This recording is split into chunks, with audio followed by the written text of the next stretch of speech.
A very good morning to you, and thank you so much for finding time to be with us today. This is Good Morning Africa. My name is Miriam Ogutu, and we're coming to you all the way from Kenya's capital here in Nairobi. Good afternoon, good evening, depending on where you're tuned in today. And as usual on the show, I take us through the headlines, the leading newspapers in the country, and then I'll bring in my panelists, and we shall look at some of the stories and some of the headlines in those papers. So we shall start with the Star newspaper. And the main headline on the Star newspaper this morning, Kenyatta hand in setting up Raila's big day. Uhuru puts Jubilee machinery at disposal of handshake partner who is preparing to show his political might. The story is on page 4 and 5 of the Star newspaper. And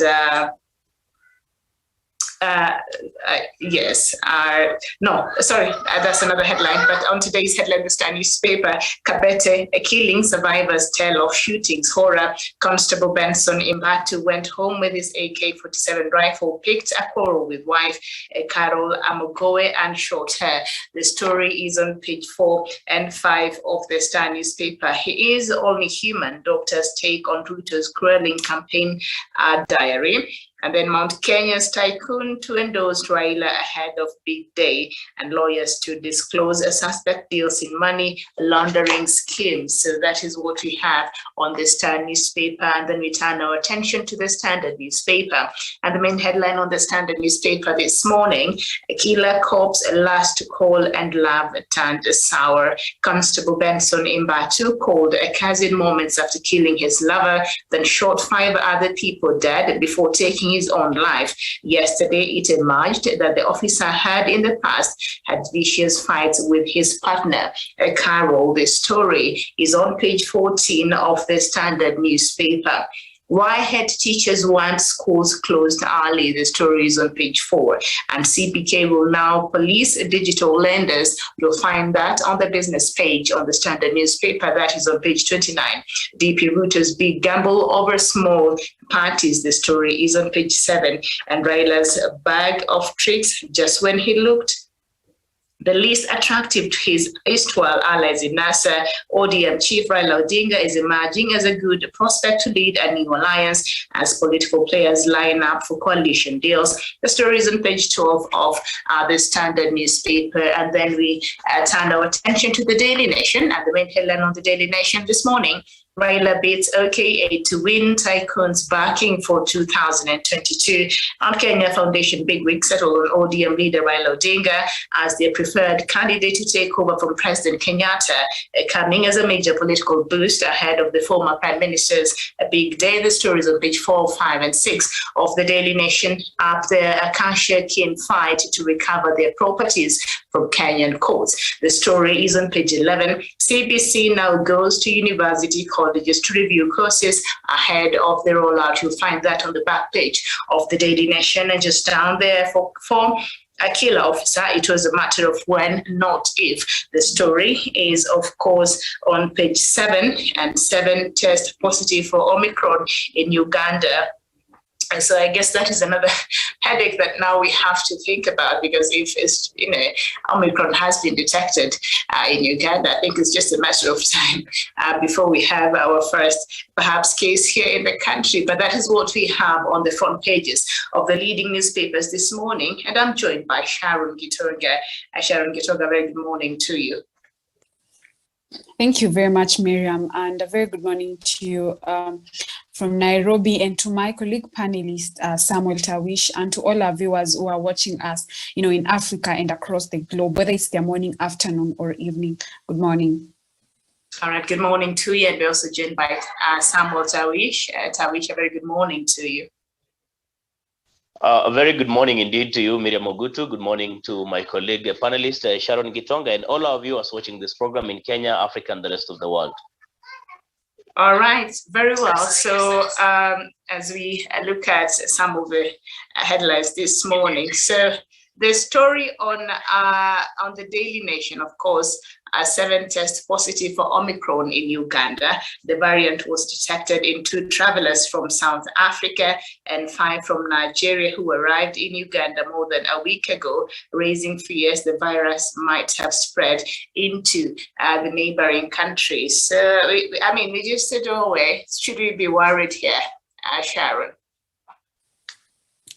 Thank you very much, Miriam. Indeed, it should be something that, should ring a bell because, I'm pretty sure probably we could also be having, the disease could also be here. And, one thing I've always said, very clearly, the only thing is that we are actually not out of the woods yet. And the only thing that is actually going to save us is, continuous, uptake of the vaccines and, doing what the Ministry of Health requires us to do, especially now that we are headed towards the festive season and, people the economy has been opened up. I think first things first, people should actually talk about, wearing masks and, sanitizing and even, washing your hands and social distancing. And, one thing I actually noted during yesterday's inspection of the Kasarani ahead of, the convention that is upcoming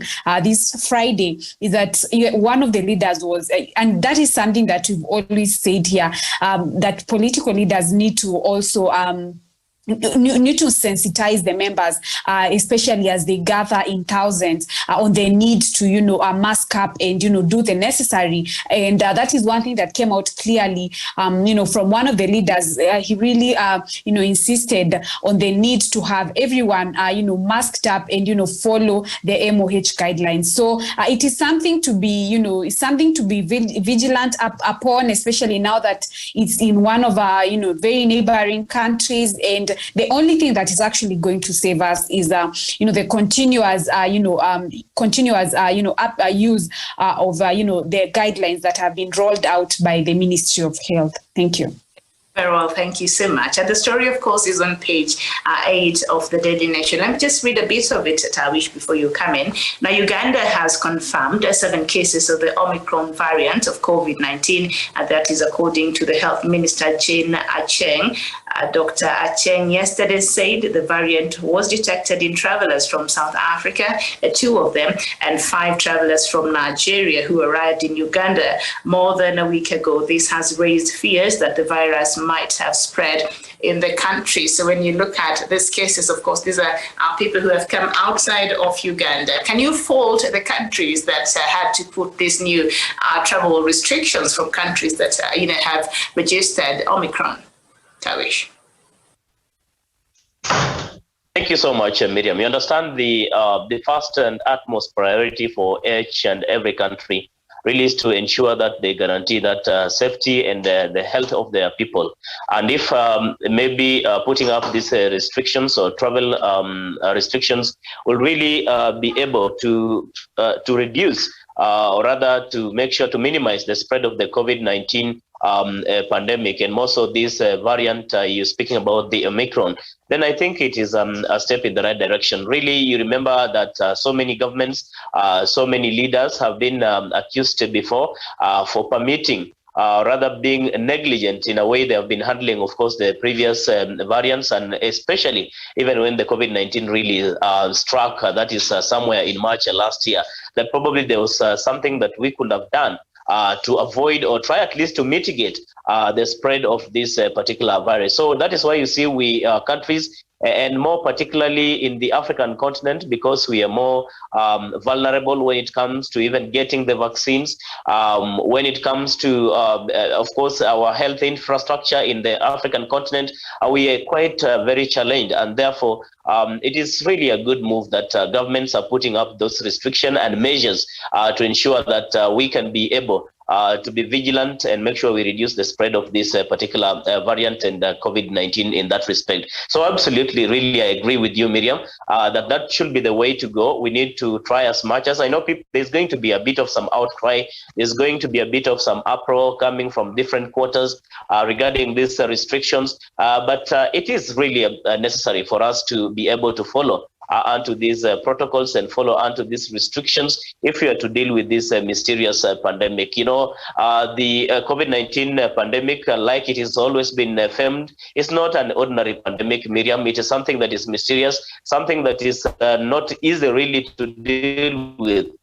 Only if we try as we follow the health protocols laid down, regulations like washing hands, sanitizing, and putting on our mask, and also observing social distancing. So I think it's a step in the right direction. Much as it's going to unsettle us for a little while, it is absolutely necessary that we agree and accept this is going to be the new normal for us really to be able to survive out of this pandemic, Miriam. Okay, thank Miriam, just a minute before you move on, if I could, backtrace what Tawish has talked about, and especially when it comes to, discrimination and apartheid of, the modern day, especially by the West, because when you talk about how, South Africa among these other African countries, and I think I saw even Nigeria has now been red listed, it's quite unfortunate. I actually expected them to, offer a robust, support when it comes to driving vaccinations. The other day I saw a report by COVAX saying that, these we've actually been receiving some expired, doses, and some that are actually almost nearing the, the shelf life. And I think it's a wake up call to, African countries to actually get to a point where we start, depending on ourselves. The president, especially in Kenya, has said that, by Easter we will be in a position where, we'll be able to, manufacture our own vaccine. So I think how these West have treated us, and especially during this whole period of COVID, where they treat us as if, we are sort of discriminated. Yeah. So I think it should actually be a wake-up call for us to, most of all African countries to actually, produce their own vaccine. I believe we have enough, we have competent scientists, we have the personnel, and we have doctors that, would actually put up their minds together and see how we can able to, manufacture our own vaccines. Thank you. All right, thank you so much. And before we get into the politics, I've seen UDA and ANC telling President Uhuru Kenyatta to keep off 2022 polls. They sound like they're the same person, but we shall get into that in a bit. But first, I want us to look at this story on page 7 of the Daily Nation.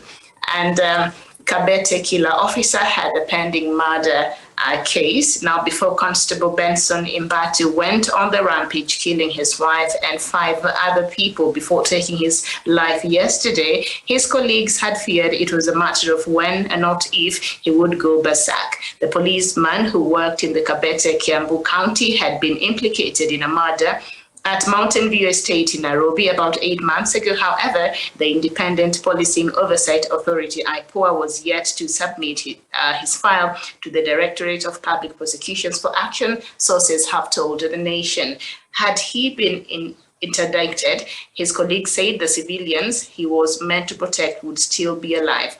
On nights before the bizarre incident, Imbatu was supposed to be on duty, but he excused himself while still armed and headed to his house a few meters from his workstation, where he shot dead his wife of 2 months. Okay, so as you are watching that news yesterday, I don't know, what came to mind, Tawish, of the state, the mental perhaps state of security forces? Well, Miriam, I think this is something that has been talked and discussed at length in different forums in this country.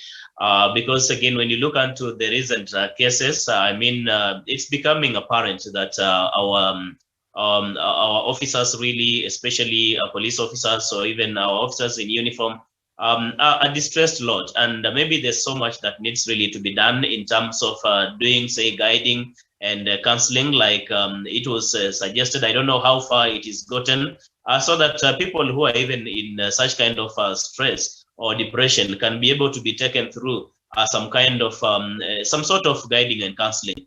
Because again, Miriam, you understand, people are going through a lot of things in life. Economically, life is also a bit very difficult, and people are experiencing so many challenges. And there are people who do not really know how to cope up with these challenges, especially for those officers who are trained, and they will be having these, for example, guns at their disposal. And when they become so much depressed, the only way they feel like maybe it's maybe wiping away the immediate family members, wife and children, and to worst case scenario, maybe even committing suicide themselves. So this is something that has been happening. We continue to witness day in, day out, and a lot more really needs to be done. I hope that the government, through the Ministry of Interior, can be able really to up those particular initiatives that are going to go a long way in seeing how we can be able to carry out this guiding and counseling. I know a lot has been said as regards to maybe saying this police officer was supposed to go through a disciplinary action, he was supposed to have been interdicted or such kind of things, but that is not where we really need to discuss now. That's not where our attention should be at the moment, because so many of these officers really could be having such kind of issues. We must be able to get to the root cause of the problems that they are going through in the day-to-day activities. You understand that police officers are more often really are the ones who are dealing with so many severe cases in the society. And most of them really may not necessarily have been trained or brought up to be able to live up with these challenges. So we need to continually take them through some sort of retraining and guiding and counseling for them to be able to cope up with these challenges. So I think, but for whatever happened yesterday, really, it's very, very unfortunate. I mean, 6 lives, innocent, really civilians, just being killed in that way, Miriam, it's something that is very, very unfortunate. And we wouldn't quite want to see this happening again because of that sort of negligence, or that the police themselves didn't quite do what was required of them in terms of dealing with this particular officer, at least in advance, so that we could have avoided this particular incident. Miriam, I submit. Very well, and that just brings me to a question here, Sharon, because according to this story, his colleagues might have noted there was a problem, and they said it was not a matter of if, but when. So they knew this officer seems to be having a problem. And you stop and wonder, why was action not taken in terms of even just trying to perhaps, talk to him or just seek any kind of help that perhaps they thought he needed? Thank you very much, Miriam. And of course, it's quite unfortunate, that people had to die, innocent people. Clearly, there's no person that deserves to die prematurely.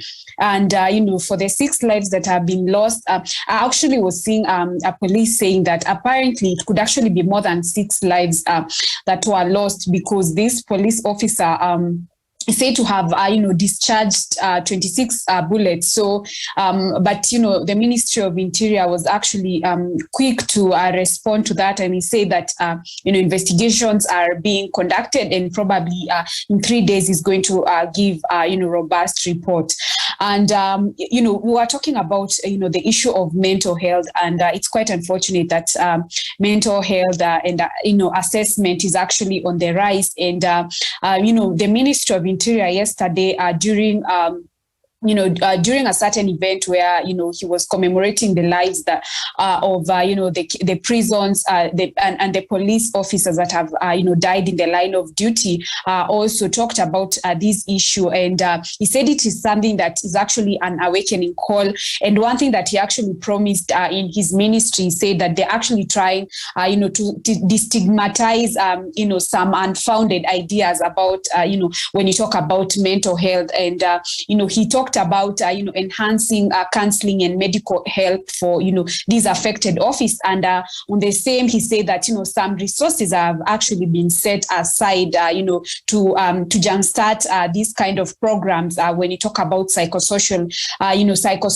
programs, because you've seen it's not even about, we've had, issues of drugs and, issues of substance abuse when you talk about mental issues, when you talk about social, pressure and the kind of increased homicides that we've actually been experiencing. And in most cases, even I remember even the case of Agnes Tirop, when they actually assessed this man, they actually said he had an issue with a mental issue, and that is apparently or unfortunately that's how the case always ends up, because once the person is assessed and is found to have an issue with, a mental disorder, that is how the case is usually brought to a closure, and which is quite unfortunate because it does not, serve any justice, especially to the lives that have been lost. And I think this is a conversation that we need to keep on going, because especially if you look at the police, these are people who are entrusted with firearms. And I remember a week ago when we were actually talking about this issue,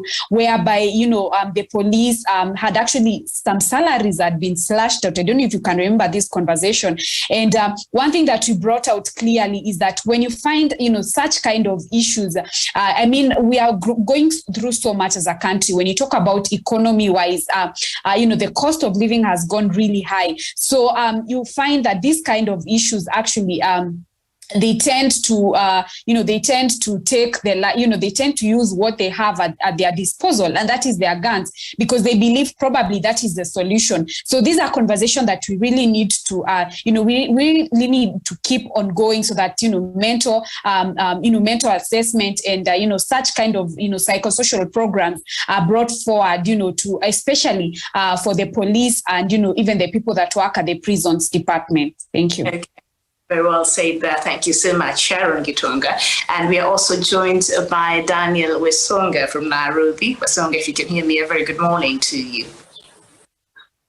Yes, a very, very good morning, Miriam Ogutu in Nairobi. Good morning to Sharon Gitonga, my good brother Tarish Olesasina, and our viewers here in Kenya, Africa, and the rest of the world. All right, so we are looking at this story yesterday where a Kabete killer officer had a pending murder case. That is according to the headline here on page 7 of the Daily Nation. And according to his colleagues, they had noted that perhaps, the officer was not in his best self. And it was not a matter of if, but it was a matter of when he will go berserk. And so we've been wondering, just as a normal Kenya out there perhaps is asking, when they noted these signs that perhaps this officer needed some certain level of help, why did even they allow him to still, carry arm? Yes, thank you, Miriam. And of course, in Kenya, we have been accustomed to a kind of culture where we do not treat our police officers with the best regard, even with the public. And we understand that police officers actually people who actually a lot of things. From being able to maybe even go and assess scenes of crime, and sometimes even they also have their own family issues. But you realize that unlike any other professions, the police officers are not actually treated to maybe seeing therapists and all that. In America, for example, Miriam, after a period of 1 year, for a police officer to continue serving, they need to have a session with a therapist. They need to know what is going on in the life of this police officer. They need to know what are the temperament issues. Does he have, maybe has he undergone any maybe post-traumatic maybe stress disorder or something of such, according to his line of work and all that. So you realize that for the Kenyan police, we do not have such facilities. We do not even have maybe recreational parks for the police officers to be able to go and just ventilate and remove their stress. So you find out that most police officers actually have some kind of pent-up pressure in them, in that whenever now that goes beyond now their own control, you see a scenario where we had Carol and Kagongo killing 2 individuals in a row. We see the massive shooting, we see the shooting that happened in Laikipia, where a police officer killed a colleague. Now, yesterday, we saw another replicating scenario. And to me, Miriam, I believe whenever things happen in a particular sequence, whenever you see some kind of resonance in order of how things happen, then there must be something which is common to these cases. So it is not a problem of an individual police officer, but rather it could be a problem within the police force, because there's no way in less than a year we have 3 police officers killing civilians and their colleagues using their own gun. You know, we've seen even a police officer killing a spouse in some parts of Eastlands. So that is something that has a very, very clear pattern. And it shows that the problem is not to an individual officer. The problem is in the police force. So those leaders who are in the police force, those relevant authorities like IPOA and the Police Service Commission, they should come up with a program where police officers are taken through therapy, where police officers are given a platform to actually air their grievances to their bosses, in that some of these stresses and kind of distress that they undergo personally, they actually be able to be, they will be able to be let out before another calamity strikes. I believe that will actually be able to solve the problem, Miriam. I submit. All right, and Sharon, Miriam, just a minute. Okay. Hold on, yes, because I want us to move very quickly to other stories. But there's something that you brought up earlier, Sharon, that perhaps I want us to look at in regards to the event that CS Matiang'i yesterday attended in regards to the police officers, and they were honoring police officers who died in service. And I think you brought it up earlier, Sharon, there. So let's just look at that. It is still on page 7 of the Daily Nation. Now, police officers have been urged to legalize their marriages and declare their spouses to avoid succession battles that often follow when they die in the line of duty. They have also been directed to submit details of their next of kin to their line bosses for proper documentation to help the insurers when paying out their life group savings in the event of a death. This was said during the 3rd annual commemoration service of the 39 officers who died in the line of duty in the past year. 20 were Kenya Police Service officers, 13 were from the Administration Police, 4 were from the Directorate of Criminal Investigations, the DCI, and 2 were from the were prison officers. So the first part of that story, of course, anybody, if you're living with somebody and you think you have a future with them and in your mind you think you're married, please go get proper papers. And you go somewhere, make sure you have papers. That is not just for the police officers, but I think that is something that the government now is encouraging all Kenyans to have. You know, if you've lived with somebody for a certain amount of time and you claim them, please have some legal document to back that up. So we will not even talk about that. But the fact that this event was put up to commemorate our officers who have died in the line of duty. Because sometimes I think from what we see, I think being a person of service sometimes can be a thankless job, so for the government to recognize, and I don't know if this has been happening or it is happening for the first time, to sit down and recognize, we see what you do for this country and we acknowledge your contribution to this country in ensuring that, we are safe and all that, and put up an event to commemorate and to honor our officers who have died in the line of duty. Sharon Gitonga, do you think these are some of the ways that perhaps encourage, our officers to continue, serving these countries the way, our country the way they do?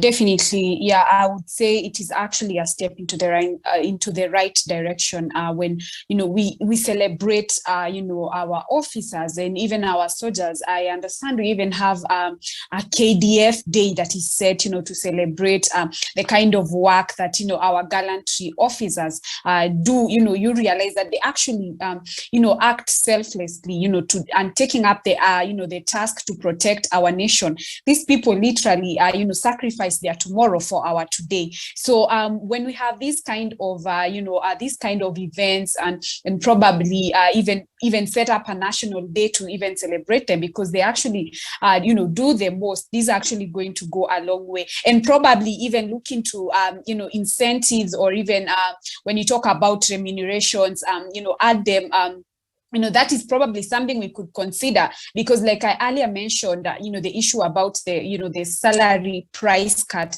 that had been given, and, it was rumored and even say that some officers even had a negative, salary. So, when you find these kind of issues, these are some of the things that probably would actually go a long way, not just celebrating them, but even, looking into their remunerations and, allowances and, salaries. Then I wanted to also add a point where we're talking earlier on when we're actually talking about therapy, and I just remembered yesterday when we were talking about the issues about gender-based violence, and one thing that came out clearly, especially from us here as a panel, is are men in this case are they willing to open up? Because you understand, if you've actually gone into a counseling session, there's one thing about opening up about what you're actually going through. So because the government could actually spearhead that kind of a program, but are these people, are these officers, are these men or even women probably, are they willing to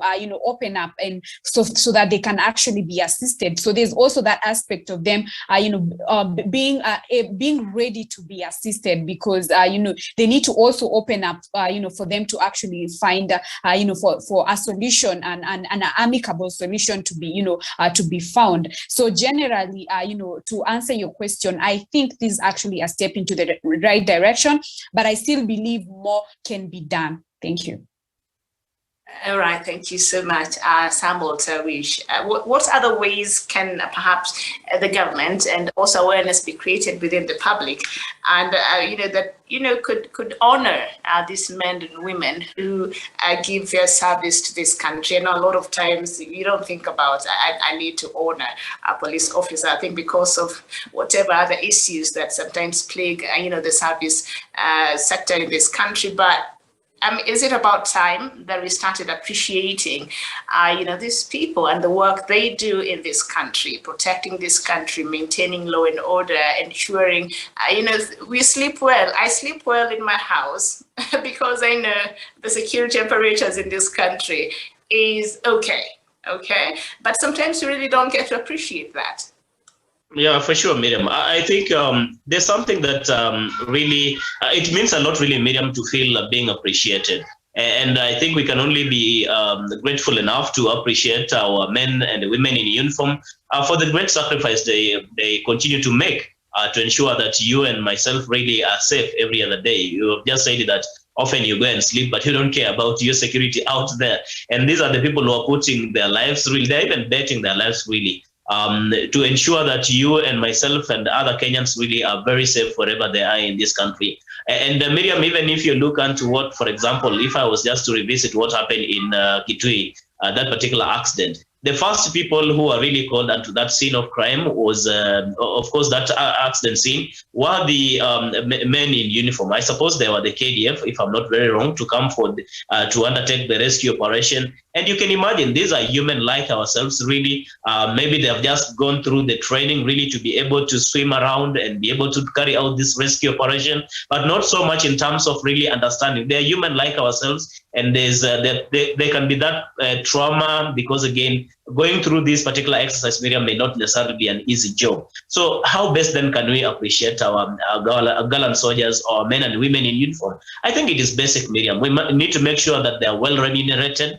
We need to make sure that they are living in very good conditions. We need to understand that we are giving them incentives that will continually even bolster their morale to continue doing their job effectively. I think that way will be a very good way of really appreciating our officers, because even we see every other day we are having these celebrations, we are having this commemoration, yes, but are we doing as much to make sure that we are improving the welfare of our officers, that they have a better pay, that they are living in good conditions? Like, for example, if you talk about housing, if you're to talk about allowances, hardship allowance, if I should be particular on this, Miriam, I mean, you've heard of this outcry that most of them do not just get meager pay. Some of them do not even get these allowances, or sometimes these allowances are even slashed for whatever reason I do not quite understand. And I think government really needs to go a long way in making sure that all these basic things and incentives that our officers really require they are not even much enough really to be able to if you are to talk of reciprocation in terms of the kind of sacrifice that the officers are giving unto us, because you probably say, yes, they're being paid salary by the end of the day, that the taxpayers are giving out money for them to be paid. But that is not enough really to appreciate. More often we feel like police officers, when we see them, they are more like enemies to us. We do not even want to interact with them. And that in itself, Miriam, really gives these people a lot of, they go through a lot of depression and a lot of stress, that they are not appreciated as human, that people do not really regard whatever kind of sacrifices that they continue to make to ensure that we are safe in this country and anywhere in the world. So I really feel like maybe that is really what we need to do as a people and as a government, that we need to do better in terms of their remuneration, in terms of their allowances, and in making sure that they live in better condition. Miriam, if you have had a chance to get into these places where some of the police officers really stay, it is pathetic, it is devastating, it is quite discouraging. You can't quite even understand that this is where our officers really are staying. So maybe we need to improve also on that front. I submit, Miriam. Okay, thank you so much. And you brought in the issue of, the public perception. When you look at, a police officer, oftentimes we look at them as enemies. We don't see them for who they are and what they represent, in the society. So I think that is also something that perhaps, more awareness needs to be created. There's a time I was in an events place, and I think the spokesperson of the police was there, and he gave a very interesting example that a lot of times, even for young kids, maybe a mother would be feeding the child and the child does not want to take that porridge. So what the mother will say is, if you don't take this porridge, I'll call the police officer.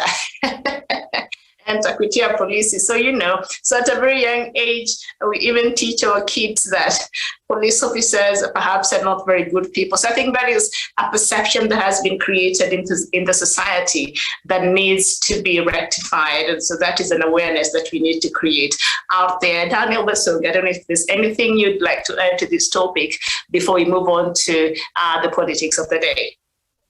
Yes, absolutely, Miriam. And of course, as the general public, we also have a role that we need to play in just driving the perception about our police force. It is not actually no longer a police force, but a police service. And the former Prime Minister Raila Odinga has always been very categorical that in Kenya, we need to make our police service like it is in Europe, where when you get lost, the first person you think about asking for direction is a police officer. You go and they'll actually tell you, maybe for you to go to this street of Manchester, actually go right and then down a bit in the avenue, and then you'll be at your destination. It's not like maybe here in Kenya, when you ask someone if it's good to maybe seek directions from a police officer, they'll tell you the first thing, they'll ask you, wapi kitambulisho? And before you know it, you'll be arrested for loitering with an intention of committing a crime. So to me, I think it is a part which should be both played by our police officers in making sure that we do not have a police force, we do have a police service. And secondly, when the police now start treating people quite in a fairer manner, also let the citizenry do a fair justice to the police officers. We do have good police officers. I've seen police officers even around Lavington, around Gigiri, filling up potholes on the road. We have seen police officers even in the CBD who actually help motorists whose vehicles have stalled in the midst of the traffic. So we have good police officers. We should not take few bad apples for the entire brood. So to me, I think we both have the responsibility of making sure that the perception of our police officers there is quite good. And also for the police officers, for the few bad police officers, let them reform, or maybe let the relevant authorities, the Police Service Commission, and also the leadership of the police work in to be able to weed out and sieve out these bad police officers, so that at the end of the day, we do have a service that works for the benefit of the people. I submit. All right, very well. And that is where we end that conversation. Now let's get into the politics. And I tell you today, there's so much, even as we wait for that event that is expected to happen on Friday, where Raila Odinga will be announcing officially his intention to run for next year's election as a presidential candidate. And there's a story on page 6 that says that allies of Deputy President William Ruto and the Mali National Congress leader Musalia Mudavadi have cautioned the president against trying to influence the 2022 succession politics. The joint pushback comes less than a week after Mudavadi, in rare defense of the DP, hit back over President Uhuru Kenyatta's remark in Nakuru last week that age should not be a factor in the State House race. The two camps perceived the president's sentiments as drumming up support for ODM leader Raila Odinga. Transforming the economy of this country is no longer about a marathon. It is about swift action. If people are worried that young people are running fast, then they should realize that young people are tired of us going too slowly, Mr. Mudavadi said on Thursday last week. Now, the ANC leaders' retort came just a day after the president turned backward any political campaign framed around discrimination, including on the basis of age. Mr. Mudavadi, who has been pushing back against what he sees as an attempt to force him and his One Kenya Alliance colleagues to back Mr. Odinga, insisted that Kenyans should be allowed to exercise their democratic rights. So, in a nutshell, UDA, ANC are now telling President Uhuru Kenyatta to keep off 2022 polls. And I think a section of Kenyans, when you see them on Twitter, they're saying, all right, just join UDA already. Or is Musalia Mudavadi just being independent-minded? Sharon? Miriam, and definitely it's not a coincidence. And now I think all signs and signals can clearly tell that, this man is one of the Wooda's mouthpiece, yeah. And I've just remembered that even last week, he also was so quick, to give the same sentiments with what the UDA has been talking about, trying to seem as if they are, reading from the same script with, their compliments, their comments, even from IEBC. I even saw him talking about the economy, trying to castigate, how the economy, about the state of the nation. And so I am personally not surprised, but I think Mudavadi needs to get in the sync of reality, because the political stakes right now are extremely high, and what they say, when the stakes are high, every move counts. So I think this is not a time to start trying to castigate the president remarks on what he has done or what he has not been able to do, but the best time to actually try and convince the people of Kenya what he's actually been able to do. Remember, this is a man that has been there before, and he's here once again. So people of Kenya want to hear, what are you able to do, and not the kind of remarks that you're trying to, pin out and trying to, castigate the president. If anything, the president is so keen, and that is one thing I can actually recommend him and really applaud him, because if you actually see, he's intentionally tried the best he can, to stay away from this kind of politics and this kind of, all these attacks that we've been having, because he knows very well he's focused on, delivering the Big Four agenda, and he knows very well that he has a promise that he made to Kenyans. So one thing I would really applaud the president is that he has actually been able to stay away from this kind of politics and from this kind of, trashing that he's been receiving. And that speaks so much volume into the kind of a robust leader that he is, because I believe if he was just any other leader, he would be, also trying to,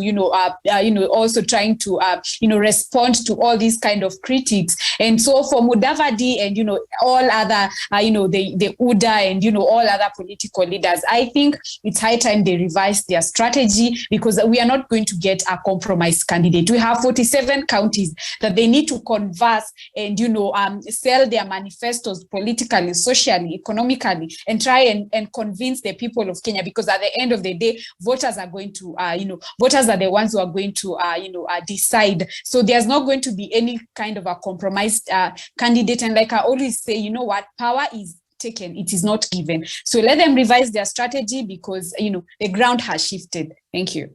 Okay, thank you so much. Samuel Tawish, now UDA and ANC are telling President Uhuru Kenyatta to keep off 2022 polls. Are we seeing Musalia Mudavadi being more independent-minded when it comes to politics, or is he pointing us to the direction that perhaps he's telling us is taking, even in regards to elections next year? Miriam, to me, Musalia Mudavadi is really, sentiments are really insignificant. They're insignificant in a way that we really want to see Mudavadi rise up, become mature enough, and also be able to stand on his own feet. I mean, just a few years back, remember in 2013, whatever happened when he was just about to be endorsed, or rather to be supported by President Uhuru Kenyatta, then who was wanted to contest for presidency alongside William Ruto. And Musalia Mudavadi was so much excited, but I think things are different this time around, because it's not the one who is being maybe fronted, it's not the one who is getting these favors and support maybe from President Uhuru Kenyatta as a person or as a head of state, and that is why they are jittery. And I think much as President Uhuru Kenyatta may be called upon really not to actively participate on trying to influence the outcome or how the Kenyan people are going to decide who is going to be the next President of the Republic of Kenya when his term comes to an end next year, it is also upon President Uhuru Kenyatta really to ensure that he bequeaths or rather leaves this country in a safe pair of hands, because he's done so much in terms of the legacy, he's done so much in terms of the developmental projects he's been able to carry out in this country. And a much more bigger thing that President Kenyatta can really do is to make sure that he leaves this country in safe hands. So he cannot just sit out there as a spectator or an ordinary spectator and wait upon things just to unfold the way they should.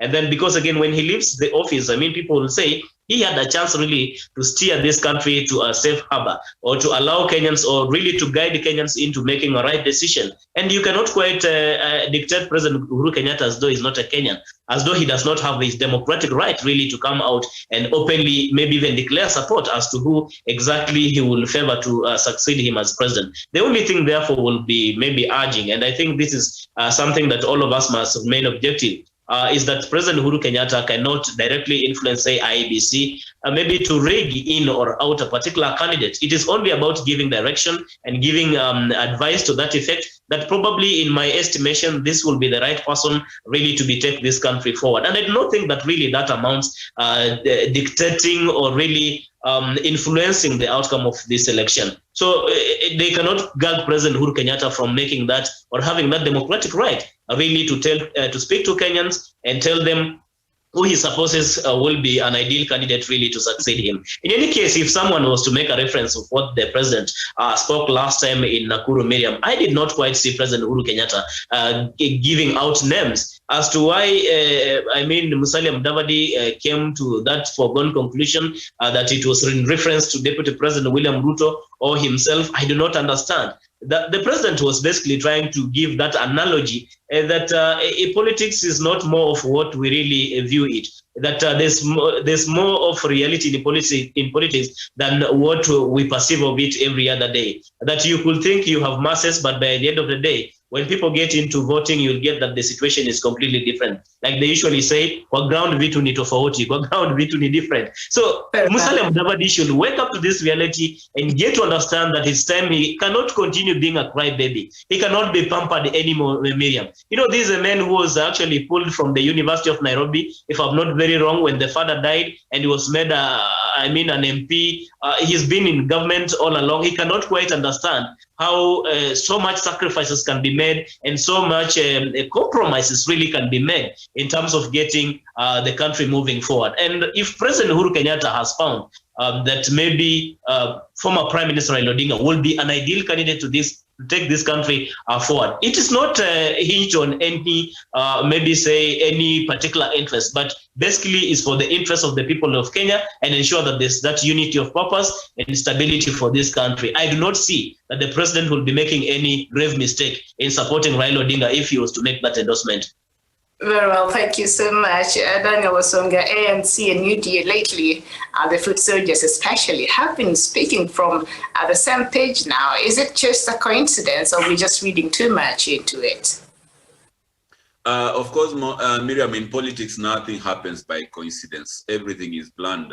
And when you see ANC Cleophas Malala talking in a tone that drifts towards the deputy president's UDA, then you have to know there's something, there are spanners into the works that is happening behind the scenes. Perhaps Kenyans might not be aware, but we have talks. In fact, the grapevine had it that Musalia Mudavadi last week made actually even though the talks did not yield much, but what we have some emissaries who are dealing on both sides. So to me, I think they could be warming up to one another. But to go back to what my brother Tarisha said, that Musalia Mudavadi has never been a man of his own. He has always stood in the shadow of his late father, Moses Mundamba Mudavadi. You know, when the father died, Moi plucked him out of college, a fresh graduate, and made him an MP, and thereafter a minister and a vice president.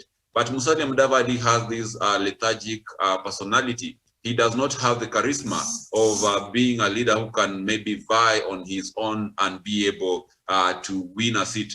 I think for the few times he has vied, only a couple of them have been successful. And I remember in 2002, actually Musalia Mudavadi was defeated by a catechist. You know, they say that politics is not for priests, but in this case, in Mululu, we saw a catechist actually throwing him down, you know, and this is a man who had served as a minister of finance. He had served as a vice president, only to be downtrodden by a very little known Moses Akaranga. So to me, I think Musalia should actually smell the coffee and raise up to the occasion. You know, he's used to be so much given on a silver platter, but that does not work like that.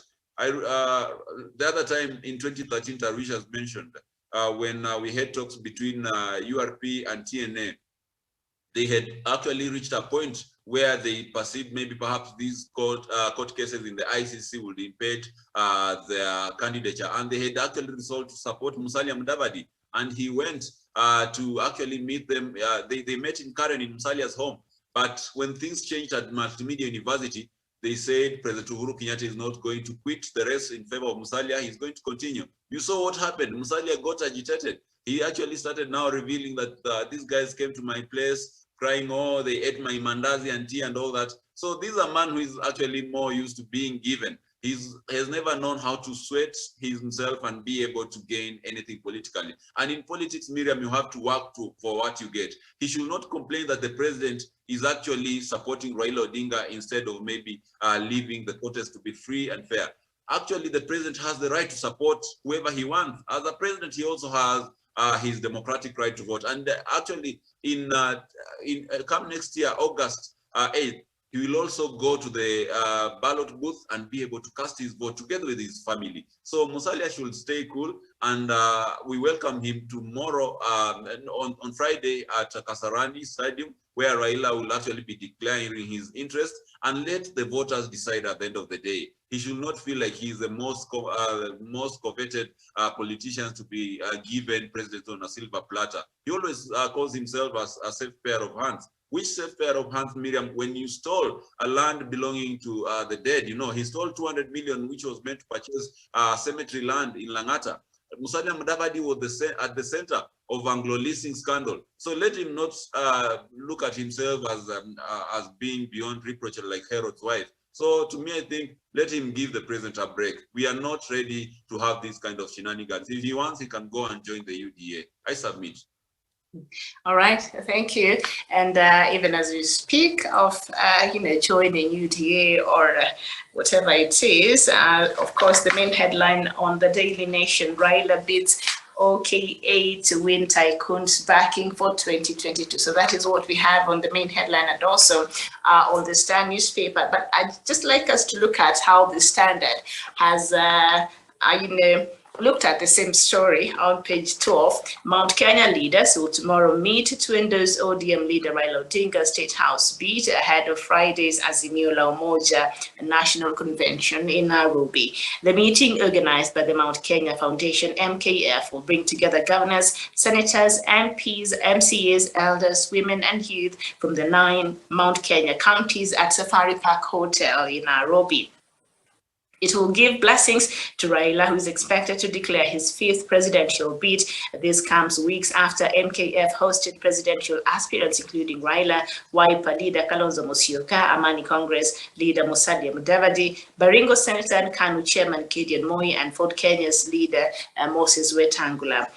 We have settled on Raila as our candidate, and today we are having a declaration on the Azimio la Umoja, and the meeting will culminate in the signing of covenant between the Gema community and the ODM leader, said former Dagoretti South Member of Parliament Dennis Wabero, also a member of MKF. So apparently from the stories and the headlines that we're having on today's papers, Mount Kenya leaders have and businessmen have settled for Raila Odinga as their preferred candidate.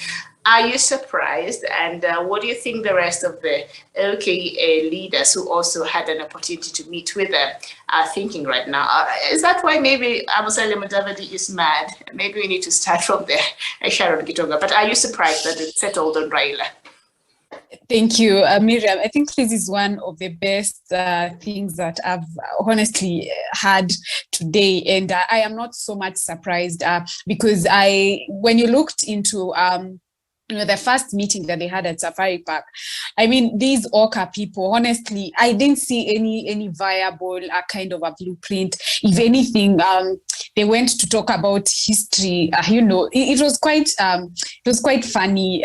Instead, it was like an interview. When you go into an interview, especially if you're like bidding for something, you say what you want to, what your manifesto is, not other issues. So for me, I am not so surprised. And I am quite, I'm quite happy with that kind of a move because, they say, if you don't go to the mountain will come to look, with the mountain will come looking for you. And this is exactly what has happened. The ground has shifted in the favor of, the former prime minister, because probably they have found a unique, something unique. When you talk about how he's able to handle, mature politics, you talk about consistency, you talk about, so much. When you talk about his political, social and economic, blueprint that is, quite viable and adaptable. So I think these are some of the things that they have actually considered, and and I love the fact that, Mount Kenya Foundation is actually a platform that is all inclusive. So it's not just a platform of the big wigs like it has actually been perceived before. You understand it compromises of the youth, the women, and even the SMEs. And one thing they actually said is that they're actually not comfortable, being termed as hustlers, because they are one of the producers that, run this economy, I believe Mount Kenya runs at an economy of 27 billion. So they said clearly this kind of economy cannot be pushed by wheelbarrows. So I believe what they have done is, something quite tremendous. And I hope even, Kenyans can look through into the kind of leaders that they are bringing into power, the kind of leaders that we want to entrust, to be at the helm of the leadership of this country. When you talk about character, you talk about integrity, you talk about leaders that have been consistent. You talk about track record and development, people that are about issue-based politics, and people that are ready to offer economic solutions to the economic problems. So I believe this is quite a good thing. And as we wait for, the main weighted, convention come this Friday, I believe this is actually going to be one of the turning points of this country. And once, I believe when the history is written down, this is one thing that is actually going to go down in history. Thank you. Okay, thank you so much. And of course, you've alluded to the fact that they said earlier that they're not hustlers. And if you look at the bottom-up economic model, I don't think they're featured there. I think the bottom-up economic model is so much Mboga and those other people down there. So maybe they felt left out. I don't know. But Miriam, just a second before I think there's something. Just a second, Miriam. There's something that happened in Laikipia yesterday. I don't know if you saw that video that has been making rounds about a child that was given money. Yeah, I saw. You saw it. I think if we follow that trait now, we are going to get. We are moving into the right direction. If children can neglect, extorted money, yeah. The mother must have been disappointed because that was a couple of thousands. I mean, I know. Yeah. Okay, Sharon. I don't know how I did think you would bring that up. But Samuel Tawish, as we conclude now, are you surprised that the Mount Kenya business people leadership now have decided to settle on Raila Odinga as their preferred candidate?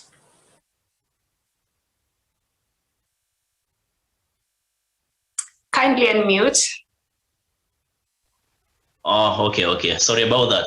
What I was trying to say, Miriam, is that I'm not quite surprised that the Mount Kenya Foundation has finally settled on Raila Amolo Odinga as their preferred candidate and as a man whom they are going to rally behind in terms of resources and every other thing to ensure that he becomes the fifth president.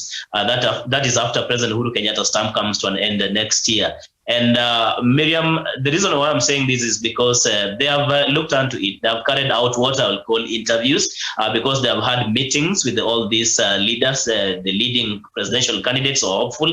For that matter, you've mentioned the One Kenya Alliance leaders who really had a meeting with the Mount Kenya Foundation. Raila Odinga equally had a meeting with them. And they were able really to ask questions and even allow these people really to tell them really what is their vision for this country and what is their vision, say, for example, for Mount Kenya. So it will be foolhardy for anyone really to think that they can pull any surprise and settle or rather go against the grain that has already been set by the Mount Kenya Foundation because they've always played a pivotal role when it comes to who becomes the president of this country is concerned. You remember the role they have been playing when Mwai Kibaki was going into election.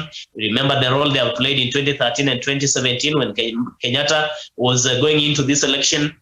And it is only a person who is living in denial really who will want to wish away and say it is nothing when the Mount Kenya Foundation comes out to support you. But they're not supporting Raila Odinga just for the sake of it. I think one, it is that Raila Odinga is electable. One, Raila Odinga has a huge following in the country. Another one will be that Raila Odinga has matured. I mean, with age, just like wine does. Really, Raila Odinga is now mature and ripe to be able to take the mantle and the leadership of this country. And that is what really could have informed the decision by the Mount Kenya Foundation. And that is the mood out here. Everybody feels like really it is that it has been framed as a Mandela moment, that a Raila moment. And anybody who is trying to really live outside that kind of reality will be up for a rude shock, really. And there's so much that is going to happen between now and as we get into 2022 general election. So I can quite assure you, Miriam, that they are very certain that Raila Odinga is a sure bet, not only in terms of what the resources they're going to give to him or endorsement, but he equally is poised really to take over the leadership of this country. And as I finalize, Miriam, you cannot just wake up and say, regardless that Musalia Mudavadi will be the person we are really running behind. Because one, Musalia Mudavadi does not even have a constituency of his own. He doesn't command any following. So for what importance will it be for Mount Kenya Foundation really to come out and support people like Musalia Mudavadi or Kalonzo Musyoka? So I agree, it is not a surprise at all, and it's a good move. Okay, the Azimio la Umoja, I'm assuming they're trying to bring everybody together. Daniel Wesoga, please, bring this to an end for us. Yes, thank you so much. And I'll borrow from the words of Vishal Lesasina that Raila Odinga has matured both politically and also as a statesman. And when you look at him, he has a track record. He worked with the NARC government with Mwai Kibaki. He later on came into government and worked under the Grand Coalition government. And the record speaks for itself. William Ruto on the other side, we've seen him work with the President Uhuru Kenyatta, and it has not quite been quite well an easy ride for him. He worked in the coalition government, in the Grand Coalition government, and he was actually chased out of the cabinet because of corruption. So to me, I think the Mount Kenya Foundation, the business community, they settled on the best candidate, best on their interests. Because remember, at the end of the day, they'll want a man who will be able to propel the economy of Kenya into a booming economy so that their businesses do well in the long run, in the long run. Sorry. And of course, that man is one and only. Wait for 8th of August next year when the will be cast, but my bet is on Raila Odinga. All right, thank you so much. And of course, the trending story internationally is that German Chancellor, now former, she has stepped down, and the new Chancellor has taken over. Angela Merkel, who had been the leader of the federal state of Germany for 16 years, has stepped down, and the new Chancellor has taken over. I think that is the trending story across the world, at least from where I sit. Thank you so much, Daniel Wasonga, Sharon Gitonga, and Samuel Tawish. We shall be back with another conversation in just a bit. This has been Good Morning Africa. My name is Miriam Mugutu. Bye-bye for now.